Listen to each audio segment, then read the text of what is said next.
नमस्कार, सत श्री अकाल, वडक्कम, खम्बा गणी, राम राम से आप सभी को ऑल डे मीडिया में फिर से स्वागत है। हमारे साथ जुड़े हुए हैं हमारे फेवरेट डॉक्टर अविनाश सिंह। और आज का मुद्दा है कि अति की अति जब हो जाती है ना, तो कहते हैं आवाज चारों तरफ से उठने लग जाती है। अब वकीलों ने मोर्चा खोल दिया है कोलिजियम सिस्टम के फैसले के अगेंस्ट में। उन्होंने कहा बहुत हो गया, इन लोगों ने बहुत मनमानी कर ली, अपने भाई भतीजा चाचा के नाना के फुआ के ताऊ के बेटे को बना देते हैं जज, और उसके बाद जो मन करता है वो फैसला देते हैं। So this is a very positive development. Avinash भाई, एक्चुअली हुआ क्या? जी। नमस्कार सभी को। देखिए, हम लोग बार बार कोलेजियम सिस्टम और उसकी प्रैक्टिसेस को लेकर के सवाल उठाते रहते हैं कि डेमोक्रेसी है तो इस तरीके से किसी को खुद को अपॉइंट करने के लिए नहीं छोड़ देना चाहिए। फिर एक सवाल आता है लोगों का कि जुडिशरी स्वतंत्र होनी चाहिए। ठीक बात है, जुडिशरी स्वतंत्र होनी चाहिए, लेकिन स्वतंत्रता का ये मतलब नहीं है कि आपके पारिवारिक लोग उसमें आकर के घुस जाए, आपके मित्र लोग आकर के घुस जाए। वो एक एक संदर्भ है। आप खुद लॉ की स्टूडेंट रही हैं, एलएलबी की हुई हैं। देखिए, लॉ जो है और जो लॉ को प्रोटेक्ट करने वाले लोग हैं, लॉ एक अपनी जगह पे है। लॉ का जो प्रोटेक्शन है वो सिर्फ दो लोगों के हाथ में है, एक वकील के हाथ में है, एक जज के हाथ में है। लॉ का प्रोटेक्शन, संविधान का प्रोटेक्शन। वकीलों का एक बड़ा कंट्रीब्यूशन है इस देश में, आजादी से लेकर के अब तक। मैं ये नहीं कहता हूं कि 100% किसी भी प्रोफेशन में सब अच्छे ही होते हैं, कुछ उसमें खराब लोग भी होते हैं, लेकिन मैक्सिमम अगर आप देखेंगी तो बहुत कंट्रीब्यूशन है। अच्छा ठीक है, लेकिन जो लोअर जुडिशरी है उसमें तो मान लीजिए चलिए एग्जाम्स के थ्रू जैसे भी वहां पे आते हैं, जज चुने जाते हैं या जुडिशियल ऑफिसर्स उसमें चुने जाते हैं। लेकिन हमारे यहाँ मसला बना हुआ है बहुत लंबे समय से सुप्रीम कोर्ट और हाई कोर्ट का। इनकी नियुक्तियां ट्रांसपेरेंट नहीं है, ये मैं नहीं कह रहा हूं, खुद रिटायर्ड जस्टिस ने, और एक नहीं 3-4 जस्टिस ने भी कहा है इसको। अब मसला क्या है जो अभी आया है उस पर बात करते हैं। 7-8 जजों का ट्रांसफर किया गया इस सुप्रीम कोर्ट से उस सुप्रीम कोर्ट, उस सुप्रीम कोर्ट से सुप्रीम कोर्ट। उसमें 2 जजों का मसला जो है वो फंस गया। एक दिल्ली हाई कोर्ट के जज हैं गौरांग कंठ जी। गौरांग कंठ जी की नियुक्ति पिछले ही साल मई में हुई थी। उनका ट्रांसफर कर दिया गया कोलकाता हाई कोर्ट 5 जुलाई को। गौरांग कंठ, जो जस्टिस गौरांग कंठ हैं, वो नहीं गए कोलकाता ज्वाइन करने। उन्होंने एक रिप्रेजेंटेशन भेजा, एक वर्ड होता है इसमें, उन्होंने रिप्रेजेंटेशन भेजा अपना सुप्रीम कोर्ट के कोलेजियम को कि अगर आप मेरा ट्रांसफर करना चाहते हैं तो राजस्थान कर दीजिए, हरियाणा कर दीजिए, उत्तर प्रदेश कर दीजिए, मध्य प्रदेश कर दीजिए, कोई प्रॉब्लम नहीं है। उनको ट्रांसफर से नहीं प्रॉब्लम है, लेकिन कोलेजियम मानी नहीं। अब जो दिल्ली बार काउंसिल है, बार एसोसिएशन है, उसने कहा है कि ये ठीक नहीं है, यहां जजों की कमी है, तेजी से फैसले करने वाले जजों की कमी है, और यहां से एक जज उठा करके आप कोलकाता हाई कोर्ट भेज रहे हैं। कोई देखिए, कोई लॉजिक होना चाहिए किसी जज का एक जगह से उठा करके दूसरी जगह ट्रांसफर करना। ये कोई लोअर जुडिशरी के जज नहीं है, ये हर जुडिशरी के जज है। अच्छा, गौरांग कंठ साहब को कहा जाता है कि बहुत तेज हैं, न्यायप्रिय हैं, साथ के साथ तेजी से फैसले करते हैं। ये ऐसे जज नहीं हैं कि मुकदमों पे कुंडली मार के बैठे रहे और फैसले ही ना लिखे। यह भी इस देश में देखने को मिला है। इस बारे में एक जज ने ही कहा है। जस्टिस चिलमेश्वर जब रिटायर हो गए तो केरला के हाई कोर्ट में एक कुछ उनका अपना ऑर्गेनाइज किए थे, कुछ था, फंक्शन कह लीजिए चाहे कोई कॉन्फ्रेंस कह लीजिए, इस तरीके का था। उसमें बोलते हुए उन्होंने कहा कि कुछ जज हैं जो सालों साल तक अब फैसले नहीं लिखते हैं, कुछ को फैसले लिखने नहीं आता है, कुछ अयोग्य हैं, मतलब इनकम्पिटेंस है। हम आप तो कहेंगे तो सबसे बड़ी समस्या है कि कंटेम्प्ट ना लगा दे कोर्ट के। अरे तुम कोर्ट के ऊपर कैसे कुछ कर सकते हो भाई? सबसे पहले तो आपके ऊपर ही लगेगा, आप सुप्रीम कोर्ट पे बहुत वीडियोस बनाते हो, आपके ऊपर तो सबसे पहले कंटेम्प्ट। देखिए, मैं इस देश का नागरिक हूं और स्वतंत्र नागरिक हूं। सुप्रीम कोर्ट कंटेम्प्ट लगा देगा, इसके डर से सुप्रीम कोर्ट और हाई कोर्ट ये सोचे कि उनके खिलाफ नहीं बोला जाएगा, तो ये गलतफहमी है लोगों की भी और सुप्रीम कोर्ट और हाई कोर्ट की भी। रीजन बताता हूं। डेमोक्रेसी में और भारत का संविधान जब 26 जनवरी 1950 को इस देश में लागू हुआ, जिसको पहले 393 लोग, उसके बाद 292 लोगों ने उसको मिलकर के लिखा, संविधान सभा में वो पास हुआ, 2 वर्ष 11 महीना 18 दिन लगा। उसमें लिखा है, उसकी प्रस्तावना की पहली लाइन में लिखा है, with the people of India. With the people of India में जज हो सुप्रीम कोर्ट के, चाहे प्रधानमंत्री हो, चाहे राष्ट्रपति हो, वर्तमान हो, पूर्व हो, ब्यूरोक्रेट्स हो, अधिकारी हो, ठेला वाला हो, रिक्शा वाला हो, किसान हो, मजदूर हो, भिखारी हो, सब आते हैं जो इस देश का नागरिक है। तो मैं विद द पीपुल वाला हूं। पद मिल जाएगा तो इसका मतलब थोड़ी ना कि आप कंटेम्प्ट लगा देंगे। ये एक गलत रवैया है, किसी कोई भी अगर ऐसा करता है तो। खैर चलिए ठीक है, उन लोगों की अपनी एक दुनिया है, वो लोग कहते हैं कि नहीं हम ही नियुक्ति करेंगे, हम ही सारी चीजें करेंगे। दूसरी बात मैं बताता हूं इसमें, जो जो बहुत महत्वपूर्ण है, दिल्ली हाईकोर्ट बार एसोसिएशन ने कहा कि 17 जुलाई को हम कोई कार्य नहीं करेंगे। मतलब कोई भी सर्वसम्मति से फैसला लिया गया है बार एसोसिएशन का। और मैं बार के बारे में बता दूं, बार और बेंच हमेशा कहा जाता है। बेंच मतलब जहां जज बैठते हैं, बार मतलब जहां वकील बैठते हैं। और वकीलों का प्रोटेक्शन बार के जिम्मे होता है, और बार का जो अनुभव होता है वो जुडिशरी से बहुत ज्यादा होता है। रीजन है कि मैक्सिमम नंबर ऑफ जजेज होते हैं वहीं, उन्हीं बार से निकल करके जजेस की नियुक्तियां होती हैं, चाहे हाई कोर्ट में हो चाहे सुप्रीम कोर्ट में हो। तीसरी चीज कि बहुत अनुभवी लोग होते हैं, क्योंकि भाई हाई कोर्ट सुप्रीम कोर्ट में रिटायरमेंट की उम्र 65 साल है, लेकिन प्रैक्टिस में तो कोई उम्र का वो है नहीं। और बहुत बड़े बड़े वकील हैं जो कभी जज बनना प्रेफर नहीं किए, लेकिन जो किसी भी जज से अधिक विद्वान है। यह भी बार के बारे में एक वो है, और ये सही भी है। उसने क्या कहा कि हम 17 तारीख को गौरांग कंठ जी का जो ट्रांसफर हुआ है उसके विरोध में बंद रखेंगे। अब आप ये बताइए,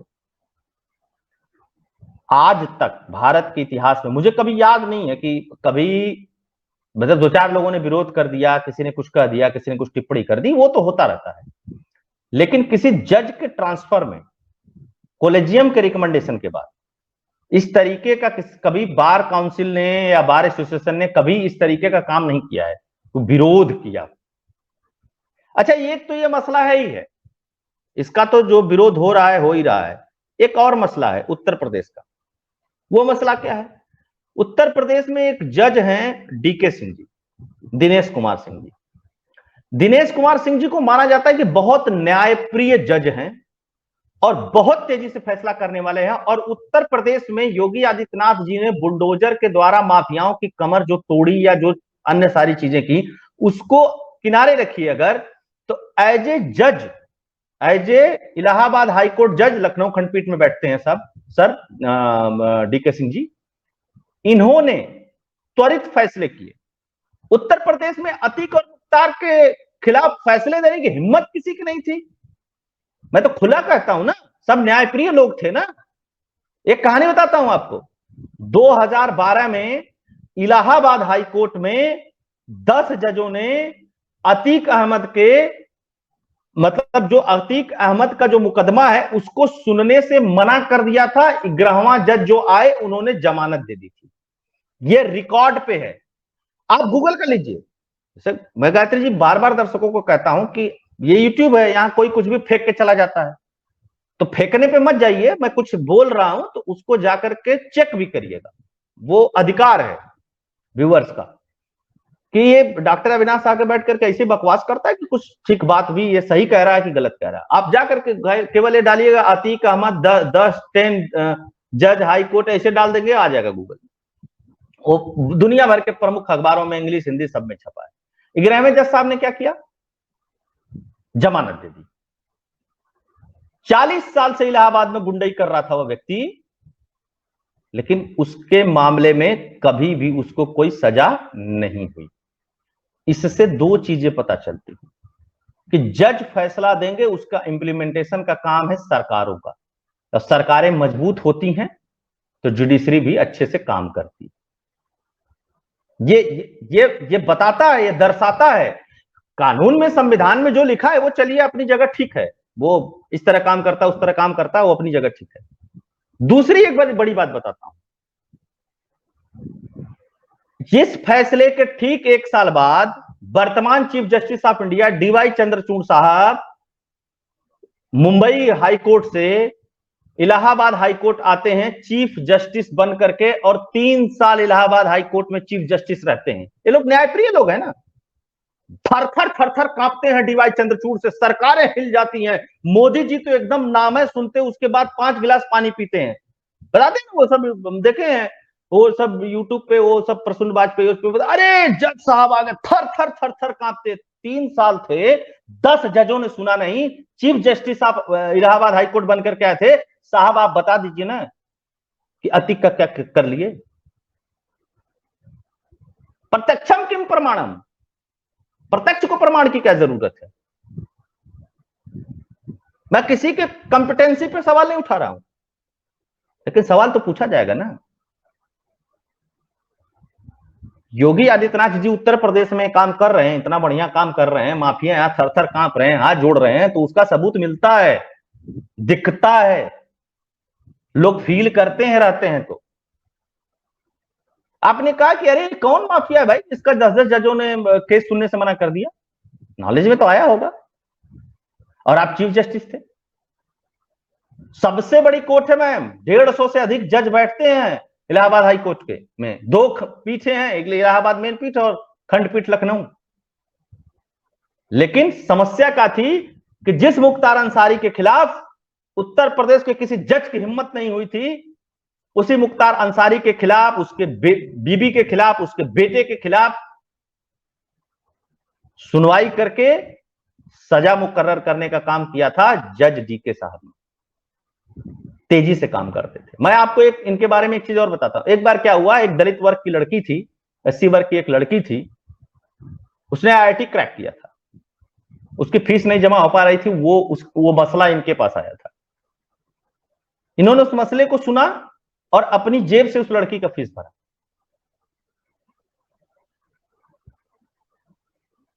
इलाहाबाद से लेकर के, मतलब प्रयागराज जो है, कोर्ट तो इलाहाबाद के नाम से ही जानी जाती है, और लखनऊ तक वकीलों के बीच में और जो जुडिशरी के विशेषज्ञ लोग, इनके बीच में चर्चा कि भाई डीके साहब को हटाने का क्या मतलब था, यहां से कौन सी ऐसी आफत आ रही थी भाई। एक तरफ तिस्ता सीतलवाड़ को आपकी हाई कोर्ट कहती है कि इसको पेश करो, हो गया अंतरिम बेल इसकी, उसको बुलाओ, गिरफ्तार करो। आप छुट्टी के दिन पहले 2 जजों को बैठाते हैं, फिर 3 जजों को बैठा करके उस पर फैसला कराते हैं। तो फैसला तो जनता के बीच में भी जाता है ना। जनता सोचती है कि भाई इतना तेजी से अगर फैसला होने लगे तब तो सुप्रीम कोर्ट के बाद जो 75-80 हजार केसेज हैं वो होंगे ही नहीं। दूसरी चीज कि 34 जजों की फुल बेंच चल रही है सुप्रीम कोर्ट में, केसेज अब कम होने चाहिए। पहले बड़ा रोना था कि अरे फुल बेंच जज ही नहीं हो पाते हैं, चीजें ही नहीं हो पाते। कोई भी केसेज उठा करके सुप्रीम कोर्ट देखती है, चलिए ठीक है, उसका राइट्स अपनी देखे, सारी बातें करे, कोई दिक्कत नहीं उसमें, लेकिन इस तरीके से फैसले होंगे तो होगा। अब इसमें टेक्निकल बात बताता हूं। जज डीके साहब ने भी केरला नहीं ज्वाइन किया, इनको केरला भेजा गया। इन्होंने कहा कि भाई अगल बगल कहीं दे दो, केरला क्यों भेज रहे हो मुझको। कोलेजियम से कहा इन्होंने, सुप्रीम कोर्ट के कोलेजियम नहीं माने, नहीं कि वो ट्रांसफर हो गया, आपको वहां जाना है। अब आपको मैं बता दूं कि हाई कोर्ट के जज अगर सुप्रीम कोर्ट के कोलेजियम को नहीं मानते हैं, उसकी रिकमेंडेशन को, तो कुछ नहीं हो सकता। सुप्रीम कोर्ट क्या कर सकती है, ओनली ट्रांसफर, किसी को डिसमिस नहीं कर सकती सुप्रीम कोर्ट, किसी हाई कोर्ट के जज को बर्खास्त नहीं कर सकती है, पावर्स उसको नहीं उनके बर्खास्त, पास बर्खास्त करने के। हाँ सरकार के पास है, वो भी महाभियोग के द्वारा ही जाते हैं। बहुत सिंपल सी चीज है। महाभियोग इतना टफ है कि उसको लाना मुश्किल है, इसीलिए आज तक देखा होगा आपने, महाभियोग के द्वारा किसी जज को नहीं हटाया गया है सुप्रीम कोर्ट के। बहुत टफ प्रोसेस है वो, उसको भी मैं बता दूंगा। अब आप ये बताइए कि ये 2 तबादले ये जाना नहीं चाहते हैं। अगर मान लीजिए इन्होंने इस्तीफा दे दिया कि हम जाएंगे नहीं भैया, जब जबरदस्ती है तो लो इस्तीफा दे देते हैं, तो क्या होगा। सरकार क्या करती है, कोलेजियम भेज देता रिकमेंडेशन, सरकार कह देती कि भैया ये ले लो। बहुत सरकार करेगी तो एक बार वापस कर देगी, सरकार के हाथ में कुछ है नहीं इसमें। क्या इस तरीके का प्रोसेस ठीक है? क्या हाई कोर्ट और सुप्रीम कोर्ट का टकराव, और ये टकराव का सबसे बड़ा कारण है जो हाई कोर्ट के जजेस के फैसले बार बार बदल दिए जाते हैं सुप्रीम कोर्ट के अंदर, क्योंकि वो भी जज है भाई, वो अलग से कानून नहीं पढ़ा है, वो भी नॉलेजेबल है, उसने भी इस देश में कानून पढ़ा, वो भी उसी रिकमेंडेशन से आया हुआ व्यक्ति है, और आप उनके फैसलों को बदल देते हैं, उल्टे सीधे कमेंट भी कर देते हैं कई बार। तो इससे जाहिर सी बात है कि ठीक है, आप सुप्रीम कोर्ट है तो इसका क्या मतलब है कि आप दूसरे की डिग्निटी का ध्यान नहीं रखेंगे? वो भी आप ही की कम्युनिटी का आदमी है, क्यों ऐसा कर रहे हैं? या कोई चीज हो रही है तो पब्लिक में नहीं आनी चाहिए, पब्लिक में आएगी तो पब्लिक तो चर्चा करेगी ही ना करेगी, किसका किसका मुंह बंद करा देंगे कंटेंट लगा करके, ये चीजें। तो जो जबरदस्ती इस समय हो रही है वो ठीक नहीं है।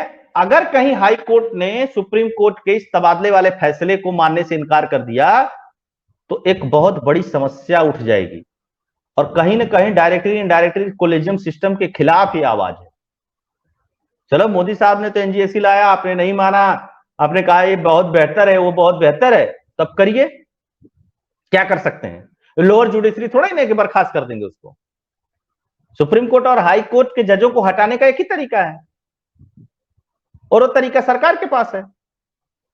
सरकार रिकमेंड करेगी तब ना, नहीं करेगी तो क्या करेंगे? नहीं, अगर जज साहब जाना चाहेंगे तो क्या करेंगे सुप्रीम कोर्ट के जज? कुछ कर लेंगे।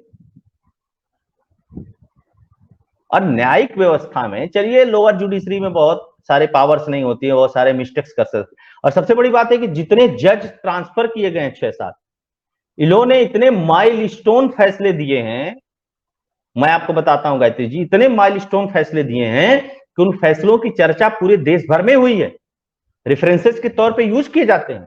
तो कहीं ऐसा तो नहीं लग रहा है कि नहीं नहीं ये तो हमसे ज्यादा कॉम्पिटेंट है, हमसे ज्यादा बढ़िया फैसला दे रहे हैं, तो इन सबों को, इसको यहां से डिस्टर्ब करके वहां भेजो, वहां से डिस्टर्ब करके यहां भेजो, इस तरीके की तो कोई नियत नहीं है। आप ये समझ लीजिए कि आज माफियाओं पे नकेल है उत्तर प्रदेश में, तो उसके पीछे बहुत बड़ा रीजन है। दिल्ली में इतने माइलस्टोन फैसले एक साल के अंदर ही कंठ साहब ने दिए हैं, वो अपने आप में बहुत अद्भुत है। आप सोचिए ना, बार तो ऐसा है नहीं कि ये जज जो हैं जिनका ट्रांसफर किया गया सारे बार के लोगों कि ये बहुत खास हैं, बहुत लंबे समय से हैं, एक ही साल पहले तो आए हैं। आखिर में बार ने ऐसा फैसला क्यों लिया? कोई तो कारण होगा, और सामूहिक फैसला लिया है, कोई तो बात होगी।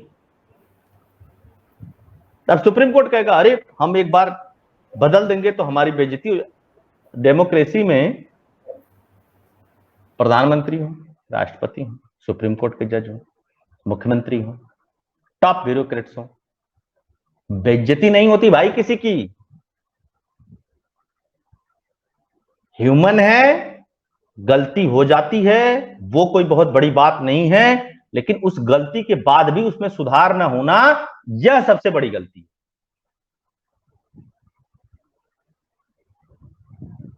तो ये कहानी है पूरी, और ये जिस तरीके से बार और बेंच आपस में टकराएंगे, कोलेजियम को लेकर के आपस में टकराहट होगी, नाराजगी यहां पे भी है।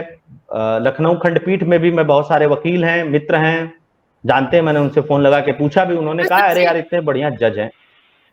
सबसे इंटरेस्टिंग बात ये है ना कि वो अगर मना कर दे कि मैं नहीं जाऊंगा केरला, उखाड़ लो जो उखाड़ना है, आप क्या कर लोगे? यू कैन डू कुछ नहीं एनीथिंग, कर यू कैन सकते। Fire them. अल्टीमेट क्या होता है, अगर कोई भी स्ट्रगल होती है इस तरीके से हायरार्की में किसी भी ऑर्गेनाइजेशन की, तो फायर करना मतलब हटा देना, सस्पेंड कर देना, वो पावर उनके पास है नहीं, तो वो यूज भी नहीं कर सकते हैं। तो वहां पर तो एडवाइजरी, तब एक तरीके से एडवाइजरी नहीं हो गया अविनाशी, एडवाइजरी रोल में है वो, अपॉइंटमेंट में भी एडवाइजरी रोल में। अगर वो बंदा मना कर दे, I don't want to go, I don't want to go, simple, over and out. आप तो अपने रिकमेंड करते हैं, आप आदेश नहीं देते हैं, रिकमेंड, एडवाइजरी, वही एडवाइजरी टाइप में होंगे, है ना? तो ऐसा मत करिए कि विद्रोह हो। तो ये अपनी बेइज्जती क्यों करा रहे हैं? क्या इनको पता नहीं रहा होगा कि भाई ये जजेस वहां जाना नहीं चाहते हैं? क्या दर्शक पनिशमेंट? कभी किसी ने विरोध नहीं किया ना, अच्छा, तो कभी और किसी ने विरोध नहीं किया तो आदमी को लगता है कि यही चलेगा। और फिर ये भी है कि भाई अगर आपको जजेस ऊपर सुप्रीम कोर्ट तक पहुंचना है तो हमारी बातें मानते रहो। देखिए ये कि मेंटल प्रेशर रहता है हमेशा हर ऑर्गेनाइजेशन में।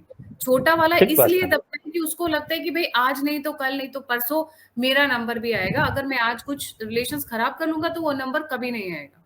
वो एक मेंटल प्रेशर हमेशा रहता है और उस चीज का ये लोग फायदा भी उठाते हैं। ठीक बात है। जी। अवनीश भाई इसमें आप कुछ और ऐड करना चाहेंगे? इसमें कुछ नहीं है, 17 तारीख को देखते हैं, हड़ताल होती है, उसके बाद क्या होता है इस पूरे केसेस में। लेकिन कुल मतलब मिला जुला करके इस बात पे जो लॉयर्स है वो हाई कोर्ट जजेस के फेवर में हड़ताल तक करने की नौबत आ गई है। ये तो तब पहली बार बताइए, हुआ है। हो गया, कर कह दिया है उन लोगों ने कि 17 को काम नहीं होगा, मीन्स सोमवार को। अब कर लो आपने जो करना है, और दो एडवाइजरी और दो रिकमेंडेशन। जैसे अच्छा उन्होंने वापस भेजा भी तो, देखिए आज कितना 15 तारीख हो गई। आप ये सोचिए कि 5 तारीख का रिकमेंडेशन है, 2-4 दिन, 5 दिन, 8 दिन में, 7 दिन में, एक हफ्ते के अंदर अंदर ज्वाइनिंग हो जाती है। सरकार ने बस पहुंचा दिया भैया कॉलेजियम में कहती वहां चले जाओ। जज ने कहा यार ये हम नहीं वहां जाना चाहते हैं, हमको भेजना है। अगर हम ऐसा भी नहीं कि जजों ने कहा कि नहीं हम लखनऊ में ही रहना चाहते हैं, इन्होंने कहा कि कोई नेबर में भेज दो, आप जहां आपको लगता हो, मध्य प्रदेश भेज दो, I don't know why I Haryana feel भेज दो। पनिशमेंट पोस्टिंग, जैसा आप बोल रहे हैं कि इन लोगों की काफी माइलस्टोन वाले वो हैं जजमेंट्स हैं, तो आई वुडंट बी हाँ सरप्राइज कि पनिशमेंट पोस्टिंग हो कि भैया चल केरला, वहां पे वैसे भी कम्युनिस्ट का राज है, तूने ज्यादा चूचा पड़ गई तो वो लोग संभाल लेंगे। बिहाइंड द डोर्स बहुत सारी चीजें होती हैं। तो वही चीज है, जैसे कहने का ये मतलब है कि अगर आप सीधे सीधे भी बात किया जाए, जब जज कह रहा है कि हमको कहीं आसपास में कर दो, तो आपको केरला ही भेजने की क्या हुआ है, आपको कोलकाता ही भेजने की क्या हुआ है। अब ये बहुत सारे दोनों जज दोनों ऐसे होते जगह हैं, ऐसी नहीं है, बोलते हैं, कहते चलो ठीक है ज्वाइन कर लो, कोई दिक्कत नहीं। ये दोनों ये तो जगह गलत ऐसी बात है। है जहां पर और अच्छे आपको एक अच्छे चीज बता ज्यादा दूं, नहीं मैक्सिमम जजेज आप देखेंगे तो जिस बार के वो प्रैक्टिशनर रहते हैं उसी कोर्ट में वो जज बन जाते हैं मैक्सिमम केसेस में। कभी एक्सेप्शनल कुछ भी हो, जैसे डीवाई चंद्रचूड़ साहब थे, ये वहीं पे जस्टिस चंद्रचूड़ वहीं पे थे, मुंबई में ही प्रैक्टिस करते थे, मुंबई में जज बने। चीफ जस्टिस चूंकि उस स्टेट का नहीं रहना चाहिए, जिस स्टेट में मतलब हाई कोर्ट है उस स्टेट का नहीं रहना चाहिए, तो इनको उठा करके कोलकाता इलाहाबाद हाई कोर्ट का चीफ जस्टिस बनाया गया, फिर वहां से सुप्रीम कोर्ट में एलिवेट होकर के आए। मेरे कहने का यह मतलब है कि जब ये परंपरा डाले हुए हो तो उस परंपरा में कोई अच्छा काम कर रहा है तो क्यों उसको वहां से डिस्टर्ब करना, वहां से हटाना या चीजें करना, है ना। और अविनाश भाई मेरा अगर खुराफाती इनका दिमाग फैसला सही है तो दोबारा मेरी रिव्यू करने के लिए क्यों भेजा गया, और वकील क्यों है हड़ताल पे आपके खिलाफ, ये तो आपको सोचना पड़ेगा ना। मेरी एनालिसिस ये है, मेरा खुराफाती दिमाग है, बिकॉज जिस तरीके के जजेस हैं, जिस तरीके के इनका इंक्लिनेशन है पॉलिटिकल, लेट्स से इट कि दे हैव एन इंक्लिनेशन, दो ऐसी जगह भेजना, केरला और West Bengal, it is a punishment transfer, straightforward. और जबकि देखिए अविनाश भाई, ऐसा नहीं है कि लोगों को पता नहीं होता है कि ये जज जाएगा या नहीं जाएगा वहां पर, वो खुश होगा या नहीं होगा, सबको सब पता रहता है, ये सिस्टम है। जैसे होता है ना घर के अंदर सबको एक दूसरे की पता रहती है, या ऑर्गेनाइजेशन में किसी भी ऑफिस में हर किसी को लाइक और डिसलाइक्स एक दूसरे के पता होते हैं, वैसे पता होता है सबको। This is a means to punish them for something they might have done, अब जिससे ये जो कोलिजियम ऑफ जजेस है ऑफेंडेड फील कर रहे होंगे, या उनको सुई चुप गई होगी उनके किसी जजमेंट से, ये पनिशमेंट ट्रांसफर है। बट अब जो इन्होंने भी है, अपनी लेकिन ये ठीक नहीं है कुल मिला करके। ये बिल्कुल है ठीक। विद्रोह की शुरुआत है और इसी तरीके से विद्रोह होता रहेगा। तो क्या है, मोदी बाबा को तो आप समझा दिए कि तुम डेमोक्रेसी के हत्यारे हो, आपस में भिड़ रहे, समझो भाई, तुम उनको समझाओ वो तुमको समझाए। है ना, कहने का ही इसको मतलब है। घनी बेइज्जती करा रहे हैं, मतलब तुम चीफ जस्टिस हो, वो बोले भैया हम जाएंगे नहीं, तुम चीफ जस्टिस जाओ दिल्ली में, वो बैठे रहो वहीं, हम जाए अरे वहीं खुश है। पूरी डिग्निटी है भाई, पूरी डिग्निटी है, कोई कमी थोड़ी फेडरल है। स्ट्रक्चर में जैसे एक मुख्यमंत्री की डिग्निटी होती है उसी तरीके से एक सुप्रीम कोर्ट के जज की डिग्निटी है। वो ऐसे थोड़ा ही नहीं कि मतलब वो ऐसे ही है, ठीक है वो कोलेजियम से आया तो आप भी तो कोलेजियम से आए हैं। आप भी कोलेजियम से है, कोई इसमें डाउट तो है नहीं। तो ये तो एक स्वाभाविक सी चीज है, ट्रांसफर का आपके पास केवल पावर है, और ट्रांसफर ना माने तो आप क्या करेंगे उसके खिलाफ। सैलरी भी नहीं रोक सकते हैं, है ना। तो ये कहने का मतलब है कि जो टकराव है ये कहीं ना कहीं सही नहीं है, ट्रू, इस पे इट्स नॉट सोचना द चाहिए। Right precedence. आगे आने वाले ट्रेंड में आगे आने वाले टाइम में एक बहुत गलत ट्रेंड सेट कर सकता है, इसमें कोई डाउट नहीं अब तो है। प्रूफ हो रहा है ना कि कोलेजियम के क्या फायदे हैं। क्या फायदे हैं जी। Thank you so much Avinash भाई फॉर ज्वाइनिंग। जाने से पहले सभी व्यूअर से रिक्वेस्ट है, इनका चैनल बिल्कुल लाइक मत करना, हाँ सब्सक्राइब कर देना, but don't forget to like subscribe and share the alternate media and the key fact YouTube channel. अगर आप हम लोगों से जुड़ना चाहते हैं, हम लोगों को फीडबैक देना चाहते हैं, हम लोगों को अप्रिशिएट करना चाहते हैं, हम लोगों को कंट्रीब्यूट करना चाहते हैं, तो सभी लिंक्स डिस्क्रिप्शन बॉक्स में। इसी के साथ जय हिंद, जय श्री राम, हर हर जय महादेव। हिंद, जय श्री राम, हर हर महादेव।